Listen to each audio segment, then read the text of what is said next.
नमस्कार dear students, स्वागत है आपका इस वीडियो में। और आज का वीडियो बहुत ज़्यादा इंपॉर्टेंट है आप सभी क्लास 10th के स्टूडेंट्स के लिए, क्योंकि इस वीडियो में हम बात करेंगे कि जो आपका मैथ सब्जेक्ट है, तो जैसा कि आपको पता है कि सीबीएसई ने आपका इस बार 30% सिलेबस को रिड्यूस किया है। तो इसमें बहुत सारे स्टूडेंट्स को ये कंफ्यूजन है कि जो हमारा इस बार 30% सिलेबस रिड्यूस किया गया है, तो इसमें हमारे मैथ सब्जेक्ट में कौन कौन से चैप्टर में से कौन कौन से टॉपिक्स को हटाया गया है, कौन कौन से उदाहरण यानी कि कौन से एग्जाम्पल्स को हटाया गया है और कौन से एक्सरसाइज यानी कौन से प्रश्नावली को हटाया गया है, उन्हीं सब के बारे में इस वीडियो में हम आज देखेंगे। तो सबसे पहले हम चैप्टर नंबर 1 की बात करेंगे कि चैप्टर नंबर 1 से हमारा कौन सा टॉपिक्स को हटा दिया गया है, कौन से उदाहरण को हटाया गया है और कौन से एक्सरसाइज को हटाया गया है। इसी तरह से सेकंड चैप्टर की बात करेंगे, फिर चैप्टर नंबर 3 की बात करेंगे। इसी तरह से हम 1 से लेकर 15 चैप्टर तक देखेंगे कि कौन कौन से चैप्टर में से कौन से हमारे प्रश्नावली को हटा दिया गया है, कौन से टॉपिक को हटा दिया गया है और कौन से उदाहरण को हटा दिया गया है। ठीक है, तो अगर आप इस वीडियो को पूरा लास्ट तक देख लेते हैं तो आपको ये बहुत अच्छे से क्लियर हो जाएगा कि आपको क्या क्या पढ़ना है एग्जाम के लिए और क्या क्या छोड़ देना है सभी चैप्टर्स में से।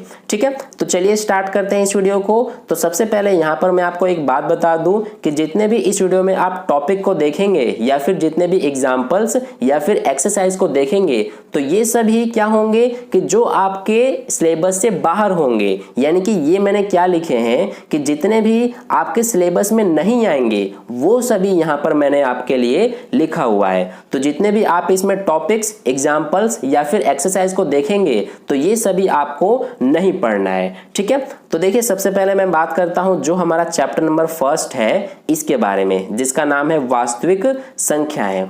तो देखिए जो आपका चैप्टर नंबर 1 है वास्तविक संख्याएं, इसमें से आपका जो टॉपिक है यूक्लिड विभाजन प्रमेय का, ये आपको नहीं पढ़ना है। और ये टॉपिक जो है आपकी एनसीईआरटी बुक में 1.2 है, मैंने यहाँ पर ये भी लिख दिया है 1.2 है। ठीक है, तो ये जो आपका टॉपिक है ये आपको नहीं पढ़ना है। और इससे रिलेटेड जितने भी एग्जाम्पल्स यानी कि उदाहरण है, जैसे कि 1 2 3 4, ये सभी उदाहरण भी आपको नहीं करना है। और इससे रिलेटेड जो आपका प्रश्नावली यानी कि एक्सरसाइज है 1.1, ये भी आपका हटा दिया गया है। यानी कि जितना भी हमने यहाँ पर बात किया, ये जो हमारा यूक्लिड विभाजन प्रमेय का ये टॉपिक है, ये एग्जाम्पल 1 2 3 4 और एक्सरसाइज 1.1, ये सभी आपके सिलेबस से बाहर हैं। यानी कि ये सभी आपके सिलेबस से हटा दिया गया है। ठीक है, आई होप आपको समझ में आ गया है। अब बात करते हैं सेकंड चैप्टर की, यानी कि चैप्टर नंबर 2 की। तो देखिए जो आपका चैप्टर नंबर 2 है जिसका नाम है बहुपद, तो इसमें से क्या क्या हटाया गया है। सबसे पहले आपका उदाहरण नंबर 5 यानी कि एग्जाम्पल नंबर 5। इसके बाद जो आपका टॉपिक है 2.4, इसमें से देखिए जो आपका 2.4 टॉपिक है यानी कि बहुपदों के लिए विभाजन एल्गोरिथम, इस टॉपिक को हटा दिया गया है। ठीक है, और इस टॉपिक से रिलेटेड जो आपका एग्जाम्पल है 6 7 8 9, ये सभी एग्जाम्पल्स भी हटा दिए गए हैं। यानी कि ये सभी एग्जाम्पल्स आपको नहीं करना है। और जो इससे रिलेटेड आपका एक्सरसाइज 2.3 है, ये भी आपका हट गया है सिलेबस से। ठीक है, तो ये हमने बात कर लिया कि आपका सेकंड चैप्टर से क्या क्या हटा दिया गया है। अब हम बात करते हैं चैप्टर नंबर 3 की, जो कि हमारा क्या है, दो चर वाले रैखिक समीकरण युग्म।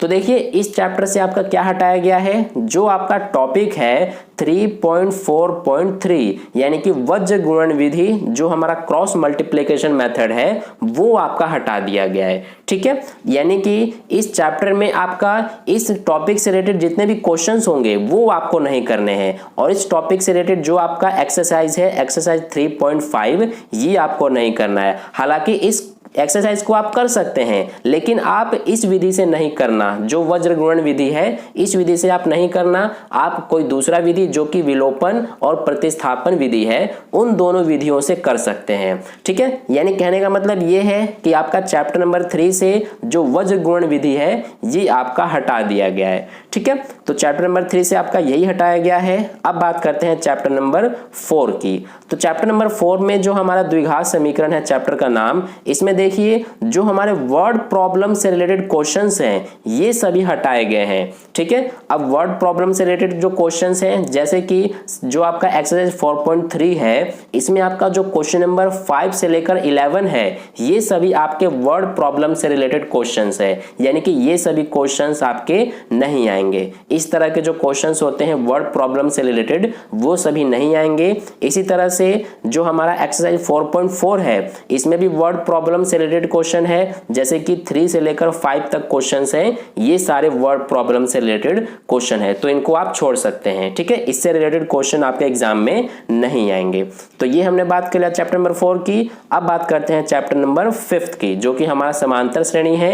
तो इसमें से आप देख सकते हैं जो आपका एग्जाम्पल नंबर 16 है ये आपका नहीं आएगा, यानी कि जो आपका एग्जाम्पल नंबर 16 है जैसा क्वेश्चन इसमें है वैसे तरह के क्वेश्चंस नहीं आएंगे। इसके अलावा जो आपका एक्सरसाइज 5.3 है इसमें आपका क्वेश्चन नंबर 15 से लेकर 20 तक ये सभी नहीं आएंगे, यानी कि इस तरह के जितने भी क्वेश्चंस हैं 15 से लेकर 20 तक जो क्वेश्चन दिए गए हैं ऐसे क्वेश्चन आपके एग्जाम में नहीं आएंगे। इसके बाद बात कर लेते हैं जो आपका चैप्टर नंबर 6 है त्रिभुज। इसमें आपका जो प्रमेय 6.6 है और प्रमेय 6.9 है ये दोनों प्रमेय नहीं आएंगे। ध्यान देना ये क्या नहीं आएंगे, जो आपका प्रूफ करने के लिए होता है एग्जाम में आता है वो इन दोनों प्रमेय में से नहीं आएंगे। इससे रिलेटेड क्वेश्चंस तो आ सकते हैं लेकिन इन प्रमेय को यानी इन थ्योरम्स को प्रूफ करने के लिए नहीं आएगा। ठीक है, तो इन प्रमेय को ऐसा नहीं है कि आपको छोड़ देना है, इनके जो स्टेटमेंट है वो आपको अच्छे से समझ लेना है, क्योंकि इस पे बेस्ड जो क्वेश्चंस होते हैं वो आपके आएंगे, बस प्रूफ करने के लिए नहीं आएगा। ठीक है, तो ये हो गया। अब बात करते हैं चैप्टर नंबर 7 की, जो कि हमारा निर्देशांक ज्यामिति है। तो इस चैप्टर से जो आपका टॉपिक है 7.4 यानी कि त्रिभुज का क्षेत्रफल, ये टॉपिक आपका हटा दिया गया है और इससे रिलेटेड जितने भी एग्जांपल्स हैं जैसे कि 11 से लेकर 15 तक ये सभी एग्जांपल्स भी आपके हटा दिए गए हैं और इससे रिलेटेड जो आपका एक्सरसाइज है यानी कि प्रश्नावली है ये भी हटा दिया गया है जो कि 7.3 है। ठीक है, तो ये हमारा हो गया 7 चैप्टर के बारे में। अब बात करते हैं चैप्टर नंबर 8 जो कि त्रिकोणमिति का परिचय है। तो देखिए इस चैप्टर से आपका जो टॉपिक नंबर 8.4 है यानी कि पूरक कोणों के त्रिकोणमितीय अनुपात, ये टॉपिक आपका हटा दिया गया है और इससे रिलेटेड जो आपका एग्जाम्पल है 9, 10, 11 ये भी हट गए हैं और इससे रिलेटेड जो आपका एक्सरसाइज है यानी कि प्रश्नावली 8.3 ये भी आपका हटा दिया गया है। ठीक है, तो ये हो गया हमारा। अब बात करते हैं चैप्टर नंबर 9। तो चैप्टर नंबर 9 जो है त्रिकोणमिति के कुछ अनुप्रयोग, इससे आपका कुछ भी रिड्यूस नहीं किया गया है, यानी कि चैप्टर नंबर 9 को आपको पूरा पढ़ना है। ठीक है, इससे आपका कुछ भी डिलीट नहीं किया गया है। इसी तरह से जो चैप्टर नंबर 10 है वृत्त, इससे भी आपका कुछ भी डिलीट नहीं किया गया है, ये भी आपका पूरा आएगा। तो ये हो गया। अब बात करते हैं चैप्टर नंबर 11 की।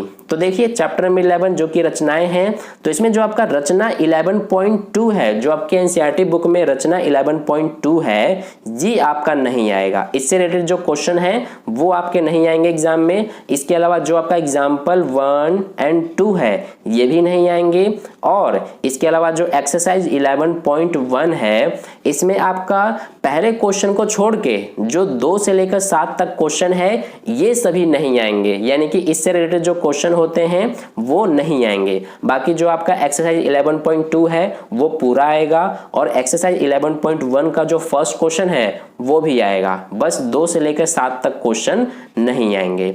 ठीक है, तो ये हो गया चैप्टर नंबर 11 के बाद। अब बात करते हैं चैप्टर नंबर 12 के बारे में। तो चैप्टर नंबर 12 जो है इसमें आपका जो एग्जाम्पल 3 है ये नहीं आएगा। इसके अलावा एक्सरसाइज 12.2 जो है इसमें से आपका क्वेश्चन नंबर 7 नहीं आएगा, बाकी सब आएंगे।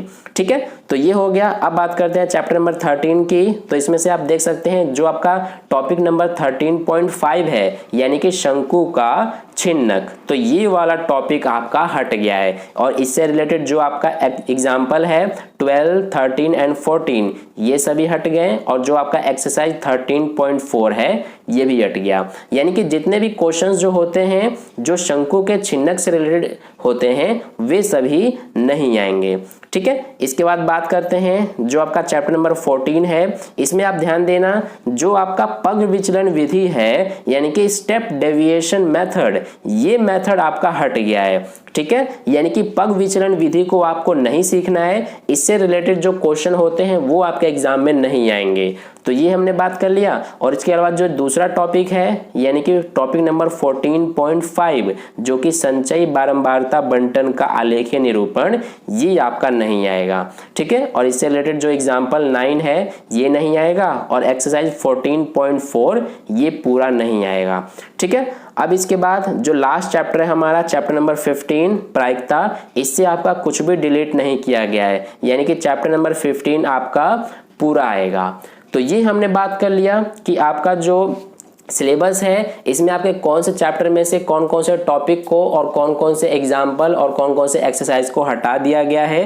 तो आई होप आपको बहुत अच्छे से समझ में आ गया है। तो इस वीडियो में बस इतना ही। आई होप आपको वीडियो अच्छा लगा है। अगर आपको ये जो पूरा PDF है ये आप चाहते हैं लेना, तो आप हमारे टेलीग्राम ग्रुप में ज्वाइन हो सकते हैं। वहां पर आपको ये PDF बिल्कुल फ्री ऑफ कॉस्ट मिल जाएगा, इसका आपको कोई भी चार्ज नहीं देना है। तो अगर आपने टेलीग्राम ग्रुप ज्वाइन नहीं किया है तो उसको ज्वाइन कर लेना, उसका लिंक आपको इस वीडियो के डिस्क्रिप्शन में मिल जाएगा, वहां पर क्लिक करके आप आसानी से ज्वाइन हो सकते हैं। तो मिलते हैं फिर नेक्स्ट वीडियो में, तब तक के लिए अपना ध्यान रखें। धन्यवाद।